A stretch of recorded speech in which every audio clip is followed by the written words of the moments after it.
هو الأول والآخر والظاهر والباطن وهو بكل شيء عليم. Ma'asyiral muslimin yang dimuliakan Allah Subhanahu wa taala. Pembahasan kita di malam hari ini menguak tentang di mana Allah sebelum alam semesta ini diciptakan. Mungkinkah Allah Subhanahu wa taala berada di sebuah tempat, ataukah Subhanahu wa ta'ala tercipta dengan sendirinya? Lalu bagaimana Allah Subhanahu wa ta'ala menciptakan makhluknya, dan makhluk apa yang pertama kali Allah ciptakan? Ma'asyiral muslimin yang dimuliakan Allah Subhanahu wa ta'ala, di dalam surah Al-Insan Allah Subhanahu wa ta'ala berfirman, hal ata alal insan hinum minad dahri lam yakun syai'am madhkura. Bukankah pernah datang kepada manusia waktu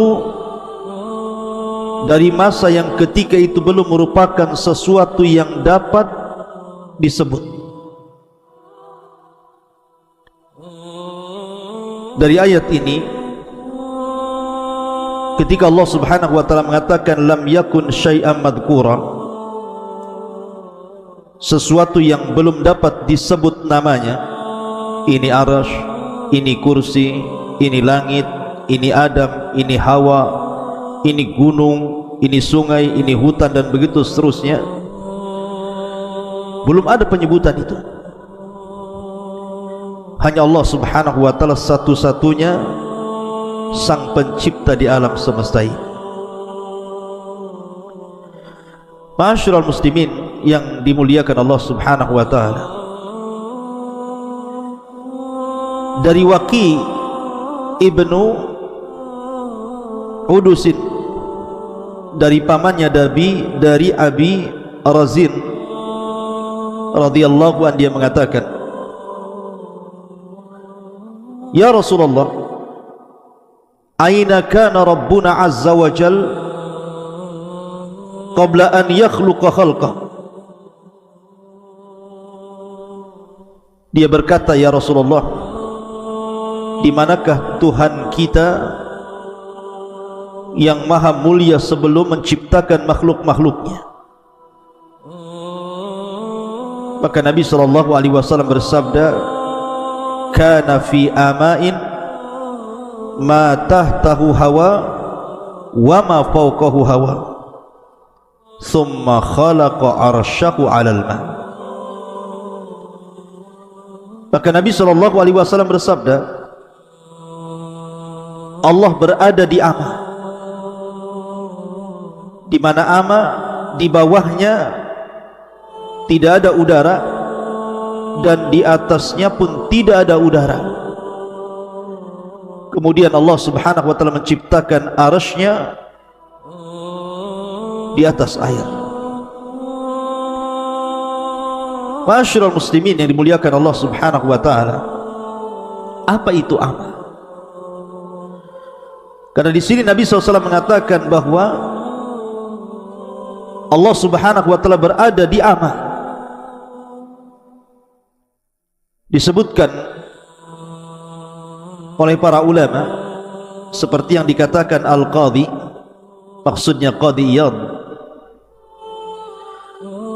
al-muradu bil ama ma la taqbaluhu al-awhamu wa la tudrikuhu al-uqul wal afham, abbara an adamil makani bima la yudrak wa la yutawahham, wa an adami ma yahwihi wa yuhitu bihil hawa, fa innahu yutlaqu wa yuradu bihil khala alladhi huwa ibaratun an adamil jismi liyakuna aqraba ila fahmis sami. Ma'asyiral muslimin yang dimuliakan Allah Azza wa Jalla, beliau mengatakan yang dimaksud dengan ama adalah sesuatu yang tidak bisa diterima oleh imajinasi dan tidak bisa digapai oleh akal dan pemahaman. Nabi menunjukkan ketiadaan tempat dengan sesuatu yang tidak bisa dimengerti dan dihayalkan, dan juga menunjukkan ketiadaan sesuatu yang memuatnya atau udara yang melingkupinya. Tentu istilah ini secara mutlak dimaksudkan pada sesuatu kekosongan murni atau disebut dengan khala, yang merupakan istilah bagi ketiadaan materi agar lebih mudah dimengerti oleh para pendengar. Intinya bahwa sebelum Allah Subhanahu wa ta'ala menciptakan makhluk-makhluknya, sebelum ada saya, sebelum ada Anda, sebelum ada Adam, sebelum ada Hawa, sebelum ada langit dan bumi, bahkan sebelum ada langit, kursi, bahkan sebelum ada arasy, maka Allah Subhanahu wa ta'ala berada di ama. Dan ama itu diambil dari umyun, artinya buta. Orang buta itu, kalau Anda memejamkan mata, kira-kira apa yang Anda lihat? Kegelapan, bukan? Artinya di sini bahwa kita tidak bisa membayangkan di mana Allah. Yang jelas Allah satu-satunya dan tidak ada makhluk sebelumnya. Dan Allah Subhanahu wa ta'ala adalah awal wa laysa qablahu syai'. Allah adalah yang pertama dan Allah tidak didahului dengan ketidakadaan.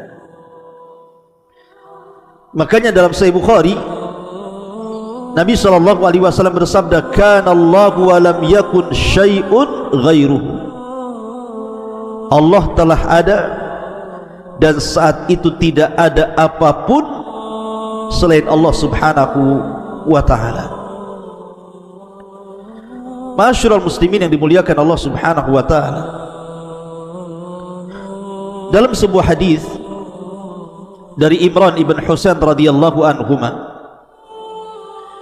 dia menceritakan, suatu ketika aku berada di sisi Nabi sallallahu alaihi wasallam, tiba-tiba datang sebuah kaum dari Bani Tamim, dari Yaman. Faqala, maka Nabi sallallahu alaihi wasallam mengatakan, aqbilul busyra ya Bani Tamim. Qalu basyartana fa'tina. Fadakhala an-nasu min ahli al-Yaman. Afwan, maksudnya Bani Tamim ini datang kepada Nabi sallallahu alaihi wasallam. Kemudian Rasul mengatakan, bergembiralah wahai Bani Tamim atas hidayah yang telah Allah anugerahkan kepada kalian, hidayah Islam ini. Maka Bani Tamim mengatakan, engkau sudah menghabar gembirakan kepada kami, maka berikan hadiah kepada kami. Maka Nabi SAW diam sampai masuk orang-orang Yaman. Maka Nabi SAW mengatakan kepada orang-orang Yaman, aqbilul busyra ya ahlal Yaman, idh lam yakbaluha Banu Tamim. Terimalah wahai penduduk Yaman kabar gembira yang tidak diterima oleh Bani Tamim. Maka mereka mengatakan, qabilna, kami menerima kabar gembira itu dari engkau wahai Rasul. Ji'naka linatafaqqaha fid din wa linas'alaka an awwali hadzal amri maka.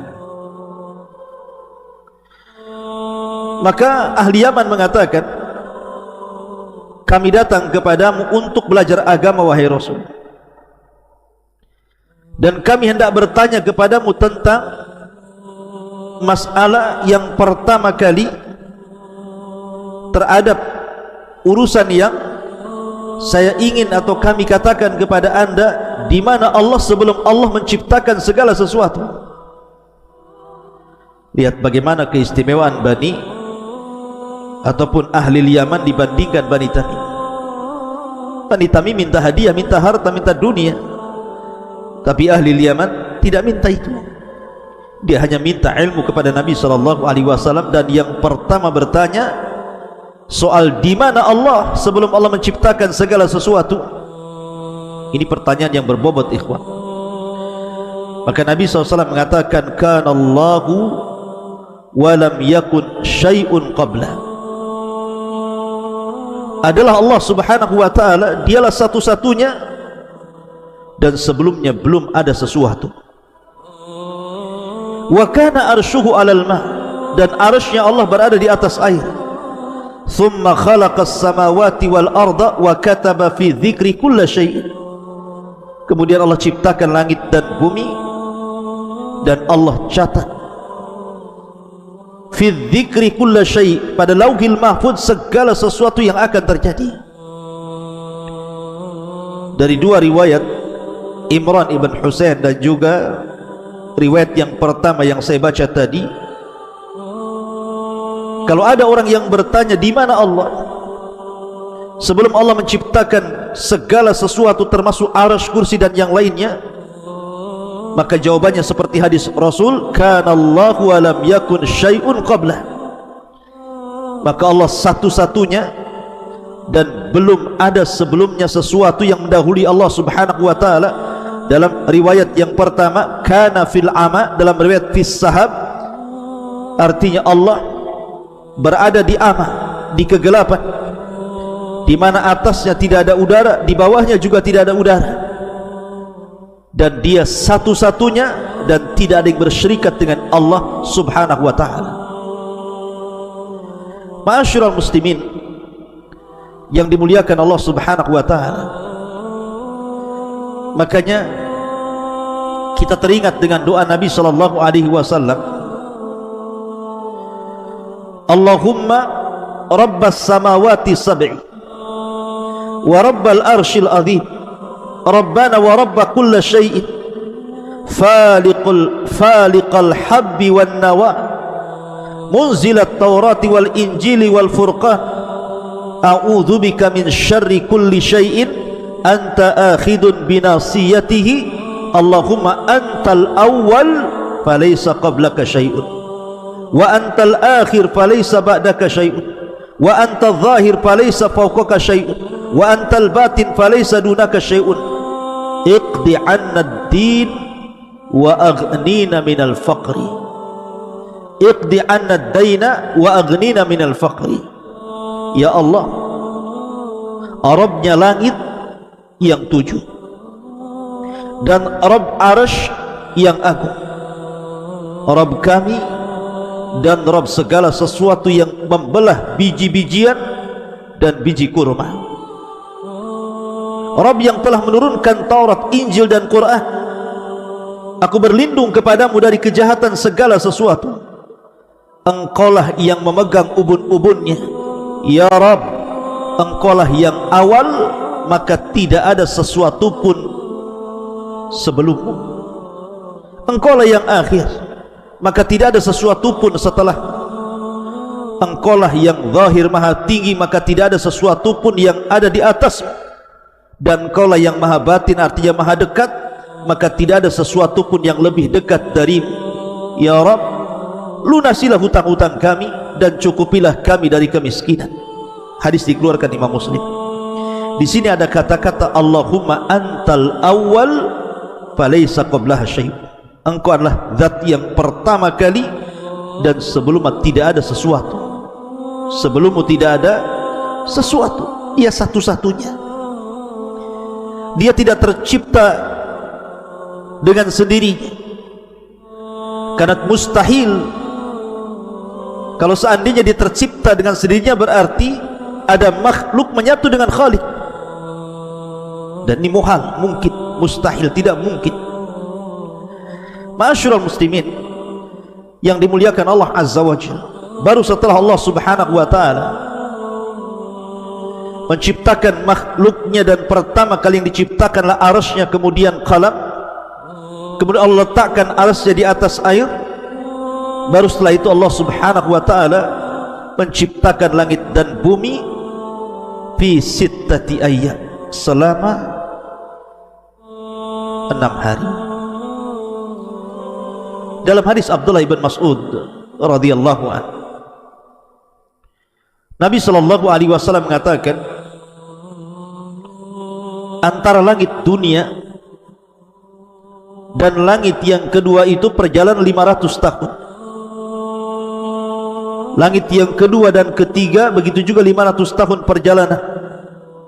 Langit ketiga dan keempat juga sama, dan begitu seterusnya.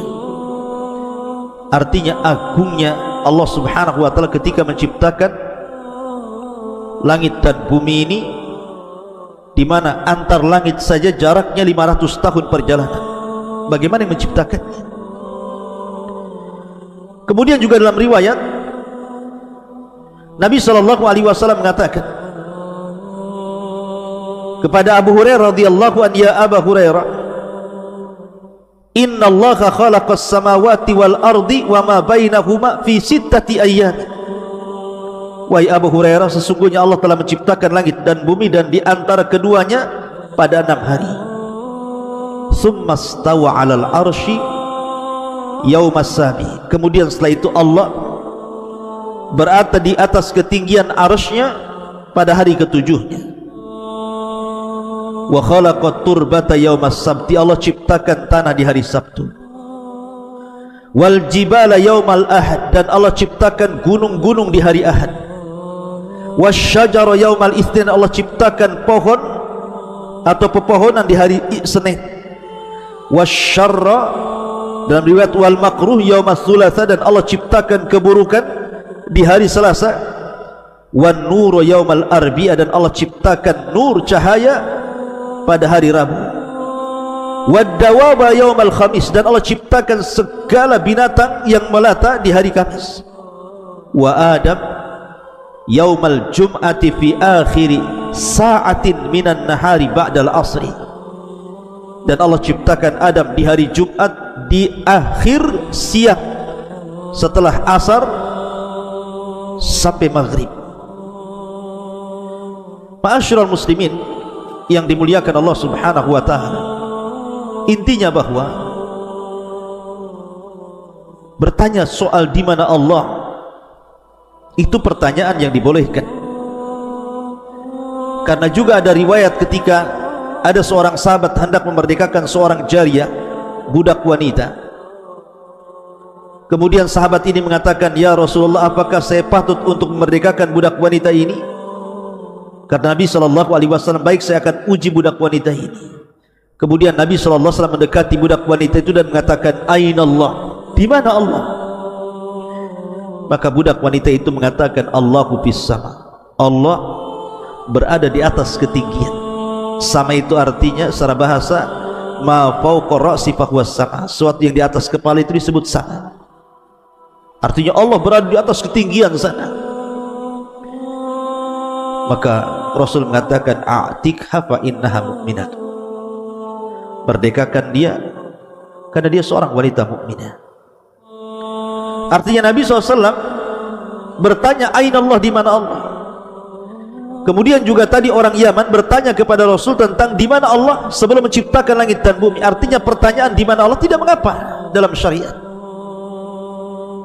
Dan kalau ditanya di mana Allah sebelum menciptakan langit dan bumi, kita katakan Allah fil amah. Allah itu di amah, di atas kegelapan yang tidak ada udara di atasnya, tidak ada udara di bawahnya. Sebagaimana tadi sudah dijelaskan menurut pendapat Al-Qadi rahimahullahu ta'ala, yang dimaksud amah adalah sesuatu yang tidak bisa diterima oleh imajinasi apapun dan tidak bisa digapai oleh akal dan pemahaman. Tidak bisa kita gambarkan. Kemudian makhluk yang pertama Allah ciptakan arasy, kemudian qalam, kemudian kursi, kemudian yang lainnya termasuk setelahnya langit dan bumi, dan di antara keduanya Dan ketika kalian berkata kepada Musa, wahai Musa, kami tidak beriman dengan kenabianmu, kami tidak beriman dengan kenabianmu sampai kami melihat Allah secara terang-terangan. Inilah kelancangan Bani Israel, orang-orang pilihan mereka kepada Musa. Maka mereka kemudian dihukum serta-merta pada waktu itu. Tiba-tiba permintaan itu langsung dibalas dengan azab. Tiba-tiba muncul halilintar dan membunuh mereka semuanya. Makanya Allah mengatakan, fa'akhadatkumus sa'iqatu wa antum tanzur. Tiba-tiba datang halilintar menyambar kalian, dan kalian menyaksikan kematian kalian sendiri. Jadi Allah Subhanahu wa taala turunkan azab kepada orang-orang pilihan Bani Israel karena meminta kepada Musa untuk diperlihatkan Rabbnya dalam rangka pembangkangan. Sengaja mereka membangkang Nabi Musa, makanya turun azab. Bicara tentang ru'yatullah, melihat Allah Subhanahu wa taala, mungkinkah kita melihat Allah di bumi? Kalau seandainya tidak mungkin, kenapa pula Allah tidak bisa dilihat? Dan kapan kita bisa melihat Allah? Ini pertanyaan-pertanyaan yang harus dijawab. Yang pertama, mungkinkah Allah Subhanahu wa taala terlihat di bumi? Kita katakan mustahil dan tidak mungkin. Bukan Allah Subhanahu wa taala tidak bisa dilihat, tapi pandangan kita yang tidak sanggup melihatnya. Jangankan Allah Subhanahu wa taala yang kita lihat, makhluk Allah Subhanahu wa taala berupa matahari saja. Anda lihat matahari, coba antum pelototi matahari itu 5 menit saja. Apa enggak merah itu? Langsung diinstal tuh maka mata antum. Matahari saja kita tidak sanggup bermenit-menit melihat. Itu baru makhluk Allah. Kalau matahari saja yang merupakan makhluk Allah Subhanahu wa taala tidak bisa Anda lihat, bagaimana Allah Subhanahu wa taala?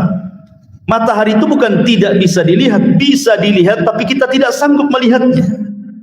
Kita hanya sanggup beberapa menit saja, habis itu silau. Itu terjadi kepada makhluk, maka kepada Allah mimbabil aula, tentu lebih utama dibandingkan kepada makhluknya sendiri. Dan sesuatu yang tidak bisa terlihat bukan berarti bendanya tidak ada. Angin saja, di sini ada kipas berapa ini?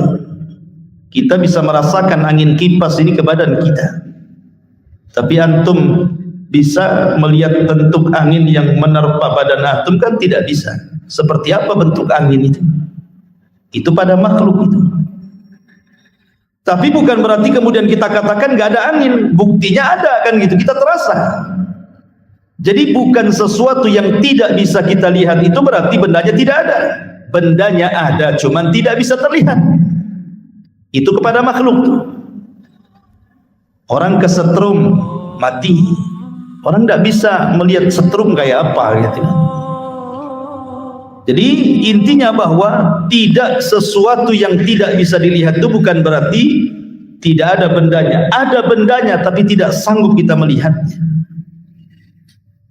Bahkan sekalipun seandainya kita datangkan alat canggih teknologi sekarang yang bisa melihat bakteri-bakteri itu saja terkadang tidak bisa melihat angin dengan alat yang canggih itu. Padahal itu makhluk Allah Azza wa Jalla. Bagaimana zat yang menciptakannya? Maka tentu tidak bisa dilihat lagi. Dan zat Allah itu ada dan kita bisa rasakan keberadaannya dengan melihat ayat-ayat kauniyah dan ayat-ayat syar'iyah. Ma'asyiral muslimin yang dimuliakan Allah Azza wa Jalla, ditambah-tambah ada riwayat dalam Sahih Muslim, Nabi SAW pernah berkhutbah dan menyebutkan 4 perkara, semua tentang zat Allah. Salah satunya Nabi SAW menyebutnya, innallaha la yanam wa la yanbaghi an yanam. Allah itu tidak tidur dan tidak layak bagi Allah itu tidur. Sebab kalau Allah Subhanahu wa taala tidur, hancur alam semesta ini. Karena bagaimanapun setiap hari Allah itu punya kesibukan. Yang ini diberikan rizki, yang ini dimiskinkan, yang ini dikayakan, yang ini dilaparkan, yang ini dikenyangkan, begitu seterusnya. Setiap hari itu ada kesibukan. Makanya ketika Musa alaihi salatu wassalam bertanya kepada Allah Subhanahu wa taala, apakah Allah Subhanahu wa taala tidur? Maka Allah Subhanahu wa taala mengatakan kepada Musa, berdirilah wahai Musa. Kemudian peganglah 2 mangkuk di tangan kanan dan kirimu, isi air mangkuk itu. Akhirnya Musa pun mengambil 2 mangkuk, kemudian dipegang seperti ini. Maka Allah katakan, tahan mangkuk itu. Lama-lama Musa ngantuk. Ya, karena kelamaan berdiri, pegang mangkuk itu, ngantuklah Nabi Musa ini. Akhirnya ngantuk, kena siut sedikit, tumpahlah mangkuk itu, kemudian jatuh, kemudian pecah. Maka Allah Subhanahu wa taala mengatakan, ya Musa, kalau diriku ngantuk, maka kondisinya seperti diri. Alam ini akan hancur. Kemudian di ujung hadis Nabi SAW mengatakan, ketika bicara tentang tabir Allah, kata Rasul, wa hijabuhun nur. Dalam riwayat hijabuhun nar, dan tabirnya cahaya. Dalam riwayat tabirnya api. Lau kasyafat, kalau seandainya tabir Allah tersingkap, la akhraqat ma bainas samawati wal ardh, maka akan terbakar, akan hancur antara langit dan bumi. Jadi di sini ada hikmah. Kalau ada orang yang bertanya, kenapa Allah Subhanahu wa taala tidak bisa kita lihat? Ini rahmat dari Allah. Jadi kenapa Allah tidak bisa dilihat? Ini bentuk rahmat, sebenarnya kasih sayang Allah. Sebab kalau seandainya tabir Allah tersingkap, kita ini akan terbakar, kita ini akan hancur, akan binasa gitu ya. Sehingga dengan ditabirnya Allah dari kita, dan tabirnya Allah cahaya ataupun api, menunjukkan bahwa tidak terlihatnya Allah dengan kita itu dalam bentuk rahmat kasih sayang Allah kepada kita. Ketika Nabi Musa alaihi salatu wassalam datang menghadap Allah Subhanahu wa taala dan mengatakan, anzur ilaika ya Rabb, aku ingin melihat wajah. Allah Subhanahu wa taala tidak menolak permintaan Musa, tapi Allah mengatakan, lan tarani, kau tidak bisa melihat. Kemudian sebagai bukti Allah tidak menolak permintaan Musa, bukan hanya mengatakan lan tarani, kau tidak bisa melihatku, tetapi kata Allah Azza wa Jalla, walakin dur ilal jabal, kau lihat gunung itu, gunung yang batu isinya itu, gunung Tursina itu, kau lihat gunung itu. Fa in istaqarra makanah fa sawfa tarani, kalau gunung itu tidak bergeming dari tempatnya, tidak hancur, kalau aku tampakkan kepada gunung itu, engkau akan melihat aku. Apa yang terjadi? Allah berfirman dalam surah Al-A'raf, falamma tajalla rabbuhu lil jabali ja'alahu dakka wa sara Musa sa'iqa. Ketika Allah betul-betul menampakkan dirinya kepada gunung itu, apa yang terjadi? Hancur gunung itu. Gunung itu hancur. Jangankan Allah Subhanahu wa taala memperlihatkan dirinya kepada gunung, seandainya Quran saja turun kepada gunung ini, lau anzalna hadzal qur'ana ala jabalin la ra'aitahu khashi'an mutasaddian min khasyatillah. Mutasaddi, bisa belah gunung itu karena takutnya kepada Allah. Apalagi Allah menampakkan kepada gunung itu, hancurlah gunung itu. Maka gunung itu hancur, Musa kaget dengan ledakannya, kemudian Musa pun pingsan. Falamma afaqa, ketika Musa sadar, dia mengatakan, tubtu ilaika wa ana awwalul mu'min, aku taubat ya Rabb, aku tidak akan meminta engkau melihat, aku melihat dirimu, dan aku orang yang pertama beriman kepada. Musa saja tidak sanggup melihat Allah gitu. Bahkan orang nomor 1, Sayyidul Anbiya'i wal Mursalin, pemimpinnya para nabi dan rasul. Rasul kita Muhammad sallallahu alaihi wasallam pernah dimi'rajkan sampai ke Sidratil Muntaha dan pernah berdialog dengan Allah tanpa penerjemah. Apakah Nabi sallallahu alaihi wasallam melihat Allah? Tidak. Ketika dilihat, hal ra'aita rabbaka ya Rasulullah, apakah engkau melihat Rabbmu ketika Lailatul Mi'raj, di malam kau dimi'rajkan ke Sidratil Muntaha? Maka Rasul mengatakan, tidak. Nurun inni ara, aku hanya melihat cahaya. Rasul hanya melihat tabirnya saja. Wajah Allah tidak bisa dilihat. Karena sekali lagi bahwa pertanyaan kenapa Allah Subhanahu wa taala tidak bisa kita lihat, itu sebagai rahmat bagi kita. Kalau seandainya Allah tersingkap, hancur kita semuanya. Itu kasih sayang Allah Azza wa Jalla. Alhamdulillah. Ya, nikmat dari Allah Subhanahu wa taala. Tapi kapan Allah terlihat? Menurut akidah Ahlussunnah wal Jamaah, bahwa Allah Subhanahu wa taala terlihat itu nanti di sorga.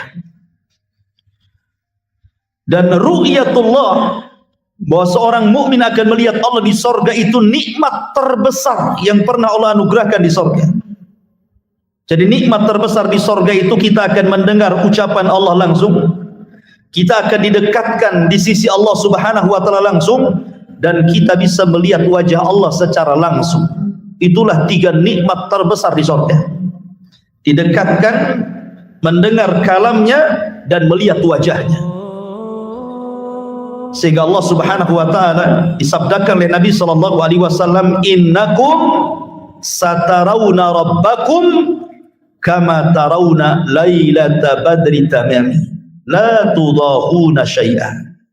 Kata Rasul, kalian kelak di surga akan melihat Rabb kalian seperti kalian melihat purnama, tidak berdesak-desakan sedikit pun. Bukan Allah seperti bulan, tidak. Di sini tasbihnya tasbih ru'yah. Sebagaimana kita melihat bulan tidak berdesak-desakan, nah begitu juga melihat Allah maksudnya.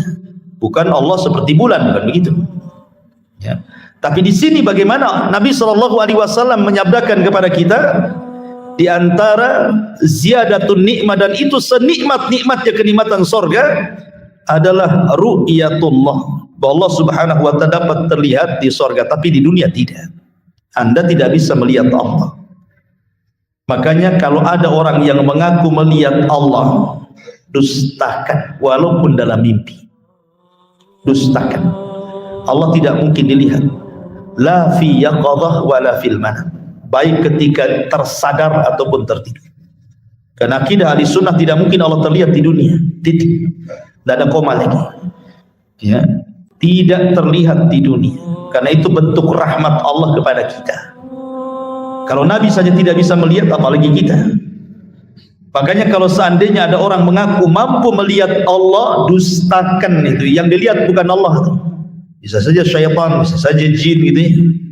Sebagaimana yang sering saya jelaskan, pernah terjadi di Batam ini orang yang mengaku mampu melihat Allah Subhanahu wa taala, dustakan, dia sedang menipu. Ya, dia sedang menipu karena akan bertentangan dengan nas Al-Quran dan hadis Nabi sallallahu alaihi wasallam. Kemudian Allah Subhanahu wa taala mengatakan, "Tsumma ba'atsnakum min ba'di mautikum la'allakum tashkurun." Ketika 12 Bani Israil sudah mati di Sambar Halilintar nih, maka Allah ingin tunjukkan kuasanya kepada mereka. "Tsumma ba'atsnakum." Kemudian kami bangkitkan kalian. Min ba'di mautikum, setelah kematian kalian, la'allakum tashkurun, agar kalian bersyukur. Dan ini dalil bahwa Allah Subhanahu wa taala kuasa untuk membangkitkan manusia pada hari kebangkitan. Di dunia saja Allah bisa membangkitkan orang mati. Apalagi kelak pada hari tiupan sangkakala yang kedua, maka Allah lebih qadir, lebih sanggup lagi menghidupkan setelah kematian. Karena dahulu di zaman permulaan dakwah Rasul, orang-orang jahiliyah itu mengingkari adanya berbangkit. Mereka mengingkari, enggak mungkin lagi kita dibangkitkan. Innama wa ma nuhli wa ma yuhlikuna illa dahr. Yang menghancurkan kami ini waktu. Tidak mungkin orang itu akan dibangkitkan lagi. Yang disebut dengan kelompok Dahriyah itu. yang sekarang disebut dengan ateis gitu kan. Mereka mengingkari adanya kebangkitan. Di sini Allah Subhanahu wa taala mengatakan tsumma ba'atsnakum, kemudian kami bangkitkan kalian, maksudnya di dunia, bukan di akhirat. Dan kisah Allah membangkitkan dari kematian di dunia ini dalam surah Al-Baqarah saja banyak. Salah satunya di sini kan, Allah menghidupkan 12 orang pilihan Bani Israel ketika meminta untuk diperlihatkan Allah disambar petir kemudian mati dan dihidupkan kembali. Ini kisah yang pertama. Kemudian kisah yang kedua, kisah Al-Baqarah sendiri. Kisah Al-Baqarah, kisah sapi betina. Ketika ada orang kaya mati, kemudian Bani Israel datang kepada Musa supaya diberitahu siapa pembunuhnya. Maka Musa mengatakan, sembelilah seekor sapi betina. Tapi karena mereka banyak cincong, banyak ngomong, banyak tanya, dipersulitlah mereka untuk mencari sapi betina. Tapi di ujung cerita mereka bisa membeli sapi itu walaupun dengan susah payah. Kemudian Musa memukulkan sebagian dari badan sapi itu, hidup lagi orang kaya ini. Kemudian Musa bertanya, man qatiluk, siapa pembunuh? Kemudian orang ini lirik, tuh yang bunuh saya. Habis itu mati lagi. Ya, jadi ini kisah yang kedua. Kisah yang ketiga, kisah Nabi Uzair. Uzair tidak diwafatkan. Uzair itu cuma ditidurkan 1 abad. Ditidurkan 100 tahun. Pembahasannya bukan di Uzairnya, bukan, tetapi di keledainya. Dia kan bawa keledai, kemudian bawa makanan dan minuman. Makanan dan minumannya tidak berubah sama sekali. Padahal sudah 100 tahun tuh. Tidak berubah sama sekali, minumannya yang nggak basi, makanan yang nggak basi gitu ya. Masalahnya keledainya sudah mati. Jadi keledainya itu sudah hilang, sudah tinggal tulang belulang saja, daging kulitnya entah kemana gitu. Namanya keledai diikat, sementara Uzair tidur 100 tahun. Siapa yang ngasih makan, matilah kan itu. Nah, coba kalau antum tidak percaya, ikat kambing 100 tahun, jangan kasih makan. Nanti tinggal tulang-tulangnya saja kan gitu. Ketika Uzair melihat keledainya tinggal tulang belulang, tiba-tiba Allah Subhanahu wa taala menghidupkan keledai itu di hadapan Uzair. Tiba-tiba tulangnya terangkai, jadilah tulang keledai. Kemudian datang dagingnya entah dari mana, datang kulitnya, jadilah keledai Uzair, dimasukkan ruh, tiba-tiba berteriak seolah kiamat bangkit. Kenapa? Wa'lam annallaha ala kulli syai'in qadir, supaya Uzair tahu Allah itu segala sesuatu maha mampu. Kenapa? Karena Uzair ketika melihat kota roboh itu, Uzair seolah-olah ragu-ragu. Kaifa yuhyi hadhillahu ba'da mautiha? Bagaimana mungkin Allah menghidupkan kota setelah hancur ini? Ya kan? Maka Allah Subhanahu wa taala berikan permisalan, keledai saja yang sudah mati bisa dihidupkan, apalagi kota gitu maksudnya. Maka ini kisah yang ketiga. Kemudian kisah yang keempat, kisah ketika Bani Israel terkena taun. Di mana Allah Subhanahu wa taala berfirman, alam tara ilal ladzina kharaju min diyarihim wa hum ulufun hadarul maut wa qila lahum mutu tsumma ahya'u. Tidakkah kau lihat Bani Israel itu yang mereka lari dari negerinya karena menghindar kematian? Karena negeri itu turun wabah taun, 70.000 Bani Israel mati di negeri itu terkena wabah taun. Akhirnya kemudian mereka pun lari, tidak mau terkena taun, yang selamatnya tidak mau tinggal di situ, lari ribuan orang. Makanya Allah mengatakan uluf, bukan alaf, uluf, ribuan jumlahnya, banyak sekali, menghindari penyakit taun. Maka mereka pun ke lembah. Rupanya sampai di lembah, malaikat maut sudah nunggu. Kemudian malaikat maut mencabut nyawa mereka semua. Tidak mati karena taun, mati pula oleh malaikat maut. Mereka kan maunya menghindar dari kematian taun. Keluarlah dia ke daerah yang mereka inginkan di lembah. Rupanya malaikat maut sudah banyak berdiri di situ. Dari sini ada kaidah para ulama, al-hadaru la yamna'ul qadara. Menghindar dari kematian itu tidak mencegah takdir kematian. Anda tidak mati karena corona, bisa aja mati ditabrak sepeda ontel kan itu. Ya kan? Namanya takdir itu siapa yang tahu? Lah ketika orang ini sudah mati semuanya yang ingin menyelamatkan dari tahun ini, datang seorang nabi namanya Hazkiyah, dari nabi-nabi Bani Israel, Nabi Hazkiyah. Maka Nabi Hazkiyah berdoa kepada Allah Subhanahu wa taala untuk dihidupkan orang-orang ini. Akhirnya Allah Subhanahu wa taala mengabulkan doa Hazkiyah, dihidupkan semuanya. Dan mereka pun beriman kepada nabinya belakangan. Ya kan? Dan ini kisah yang keempat, Allah menghidupkan setelah kematian. Kisah yang kelima masih dalam Al-Baqarah, kisah Nabi Ibrahim alaihi salatu wassalam. Ketika dia bertanya kepada Allah, kaifa tuhyil mauta, bagaimana engkau menghidupkan dari kematian ya Rabb? Maka Allah mengatakan, ya Ibrahim, ambil 5 unggas jenis burung-burungan, entah ayam, entah apa yang bisa terbang lah, burung apa gitu kan, 5 unggas, kau potong-potong, kau potong kecil-kecil, dari paha, dari sayap, dari kaki, dari semua kau potong-potong semuanya. Potong-potongannya itu kau letakkan di semua gunung-gunung sana, kau pegang kepalanya satu-satu. Jadi Ibrahim hanya megang kepalanya saja, badannya sudah dipotong-potong, sudah disebar di mana-mana bukit, di mana-mana gunung tuh. Maka Allah mengatakan, "Sumad uhunna ya'tinaka sa'ya." Kau panggil tuh badan-badannya tuh. Maka Ibrahim memanggil badan-badannya itu. Tiba-tiba melesat badannya dari semua bukit dan gunung, dan tidak ada yang salah dengan kepalanya. Yang ayam ya tidak gabung dengan merpati, ya, ayam dengan ayam juga gitu ya. Jadi persis nyambung dengan binatang yang dipotongnya.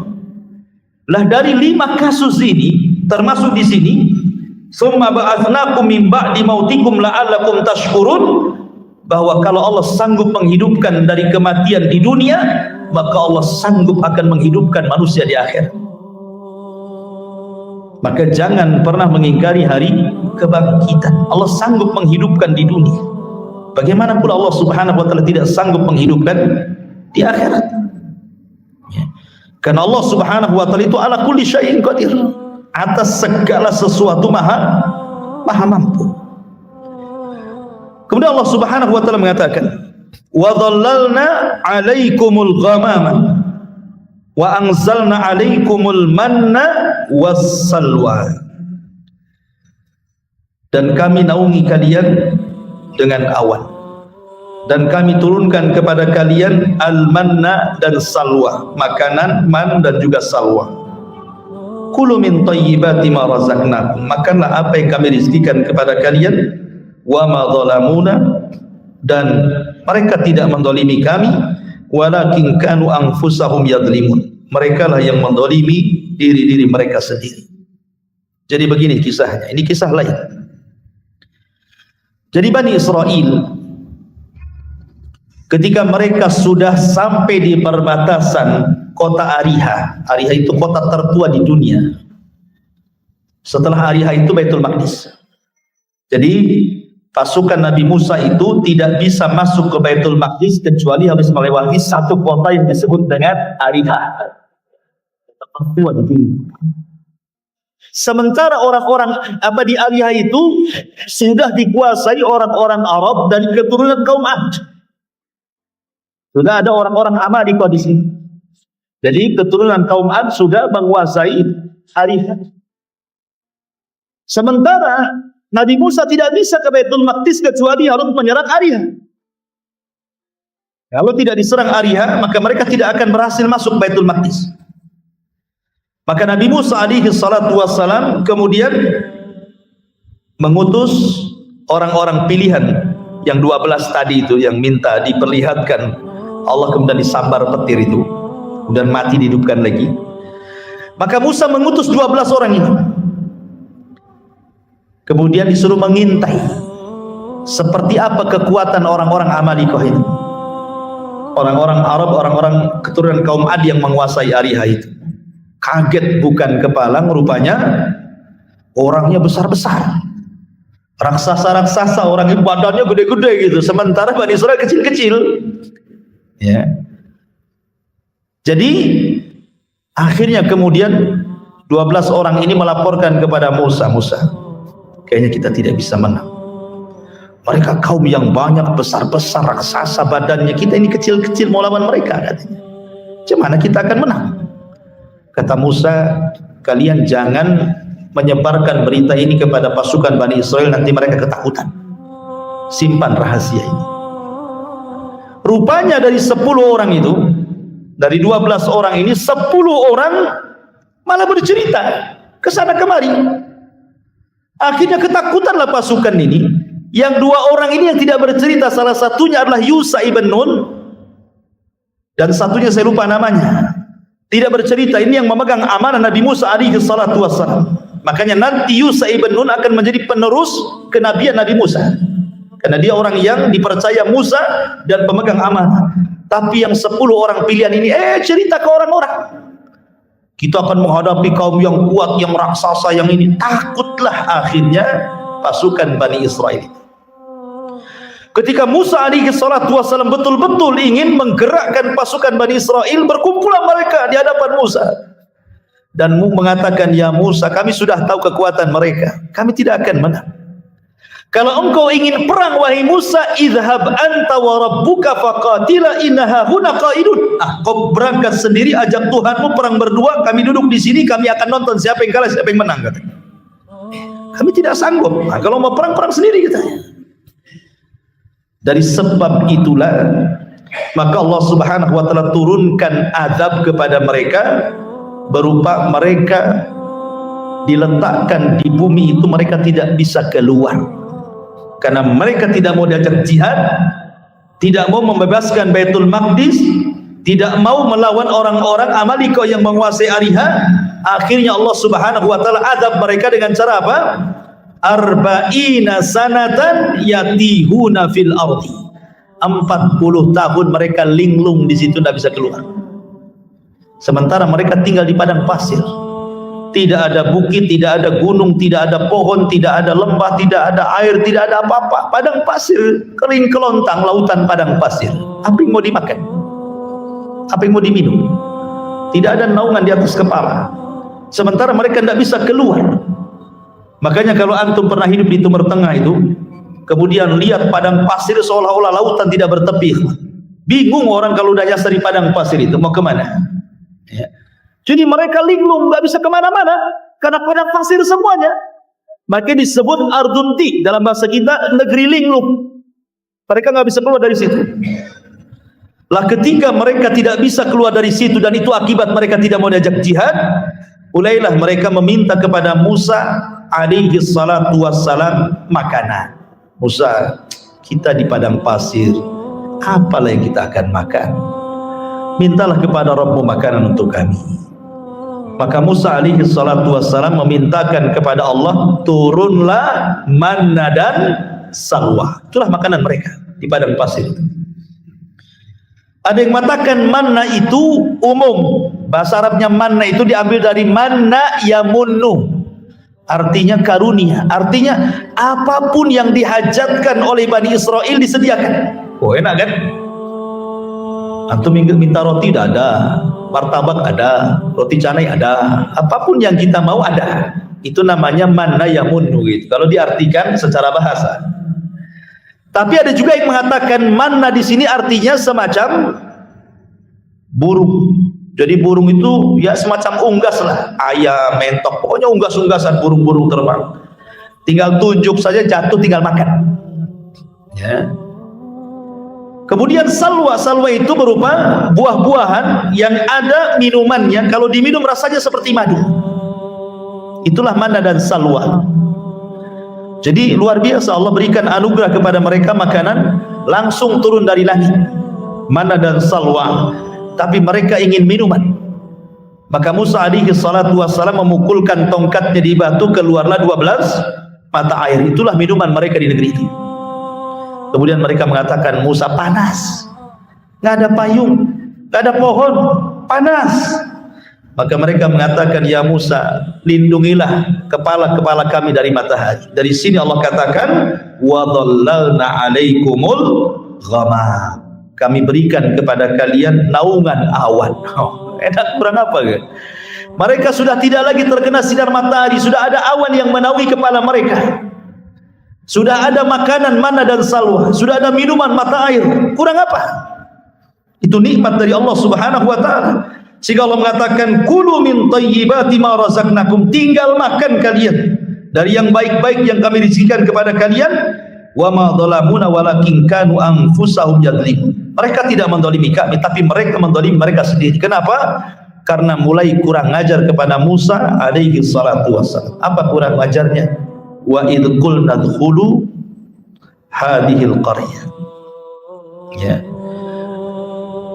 Dan ketika mereka masuk ke sebuah negeri, ini diantara bagaimana Bani Israel ini kisah lain lagi ya, kisah lain. Tetapi nanti kisah yang nyambung dengan kisah Al-Baqarah 57 ini adalah Al-Baqarah 61. Itu nyambung tuh ayatnya nanti kisahnya itu. Jadi antara ayat 57 ke 61, itu nyambung.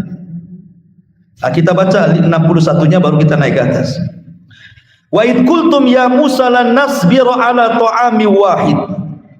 Wahai Musa, kami nampaknya bosan dimakan manna, makan salwa, makan daging burung, daging mentok, daging ayam. Bosan kan? Ya. Kami pengen lalap-lalapan. Ya, minta lalapan orang ini. Ya. Dikasih daging-dagingan, dikasih buah-buahan yang lezat, salwa. Mereka mengatakan apa? Lan nasbira ala ta'ami wahid. Kami tidak sabar, asih ini aja yang kita makan. Padahal mereka itu makan lo tidak nyari. Bukan mereka bekerja dulu nyari uang, kemudian dibelikan beras, dimasak. Enggak. Waktunya makan pagi sudah ada, waktunya makan siang sudah ada, waktunya makan sore sudah ada, waktunya makan malam sudah ada. Kurang apa enaknya itu? Tidak dituntut kerja, tidak dituntut apa, tinggal makan saja. Tapi mereka kaum yang tidak bersyukur. Mereka mengatakan lan nasbiru ala ta'ami wahid. Bosan kami dengan satu makanan ini. Fad'u lana rabbaka yukhrij lana mimma tumbitul ardh. Cobalah kau berdoa kepada Rabb wahai Musa, keluarkanlah sayur-sayuran dari bumi ini, mim baqliha wa qisaiha wa fumiha wa adasiha wa basaliha. Bayangkan dari bawang-bawangan, ya kan? Pokoknya mereka minta lalapan yang sifatnya dari sayur-mayuran, ya. Mimbakliha dari sayur-mayuran, wa kisaiha wa fun dari kacang-kacangan, wa adasi wa basole dari bawang-bawangan. Bayangkan. Maka Musa mengatakan atastabdiluna alladhi huwa adna billadhi huwa khair. Engkau memilih yang rendah pada Allah sudah kasih yang lebih baik. Allah kasih terbaik makanan ini karena Allah sendiri yang menurunkan dari langit. Kalian minta pula yang rendah. Kalau itu yang kalian minta, Musa mengatakan ihbitu misra. Itu di mana kota ada yang seperti itu, di mana desa ada, itu tinggal tanam tumbuh. Tapi makanan yang kalian makan gak ada di bumi ini, karena ini makanan dari langit masalahnya. Jadi Musa mengingatkan nikmat itu kepada Bani Israel. Tetapi apa yang terjadi? Wa dhuribat alaihimul dhillah. Akhirnya mereka mengalami kehinaan, wal maskanah, kemiskinan lagi, wa baqu bi ghadabi minallah, dan mereka harus menanggung murka Allah Subhanahu wa taala. Akhirnya manna dan salwa itu hilang. Kemudian air juga mulai kering. Akhirnya mereka makan ala kadarnya. Tadinya sudah kaya jadi miskin lagi. Nah, inilah rasakan, ini yang kalian mau kan? Nah, itu seolah-olah Allah mengatakan seperti itu. Ini yang kalian mau. Sudah Allah anugerahkan makanan enak, ini yang kalian mau makan nih. Maka Allah datangkan kemurkaan kepada mereka. Kenapa? Dzalika bi annahum kanu yakfuruna bi ayatillah, karena mereka kufur dengan ayat-ayat Allah, wa yaqtuluna an-nabiyyina bi ghairil haqq, karena membunuh para nabi dengan tanpa ada hak yang dibenarkan. Dzalika bima asaw wa kanu ya'tadun, karena mereka bermaksiat dan mereka melampaui batas. Baik. Kemudian Allah Subhanahu wa taala melanjutkan kisahnya.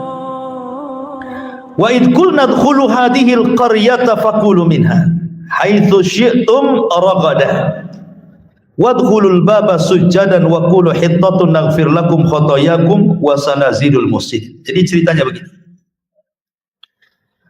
Nabi Musa hidup selama 40 tahun di negeri linglung. Begitu juga Harun alaihi salam. Tapi Allah takdirkan keduanya wafat. Keduanya wafat di negeri ini. Belum berhasil merebut Baitul Maqdis, Musa dan Harun sudah wafat di negeri linglung selama 40 tahun itu. Akhirnya generasi para pengecut itu sudah mati juga. Datanglah anak-anak mereka. Lah anak-anak mereka ini akhirnya dididik oleh Yusha ibn Nun untuk menjadi para pemberani. Dan setelah kematian Musa, Bani Israel menyesal.